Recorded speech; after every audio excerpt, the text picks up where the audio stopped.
வணக்கம். இந்த மாதிரி நீள்வாக்கில் பூரியை உருட்டி நீங்கள் ஒரு தடவை சுட்டு பாருங்கள். வித்தியாசத்தை நீங்களே தெரிஞ்சுக்குவீங்க. வாங்க எப்படி செய்கிறது அப்படின்னு பார்க்கலாம். இப்போ பார்த்திங்கன்னா எண்ணெய் நல்லா காஞ்சிருக்கு. இப்போ நான் ரவுண்டாக உருட்டின பூரியை போடுறேன். இது பார்த்திங்கன்னா எப்பவும் போடுற மாதிரி நார்மலாக தான் உப்பி வருது.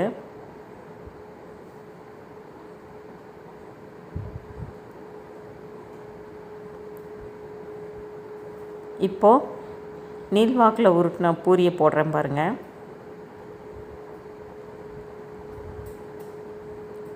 உள்ளே நல்லா காற்று ஃபில் ஆனோடனே தானாகவே திரும்பிக்குது. இதை பற்றி நீங்கள் என்ன நினைக்கிறீங்க?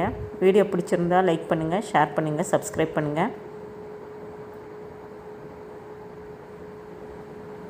நீங்களும் ட்ரை பண்ணி பாருங்கள். தேங்க்யூ.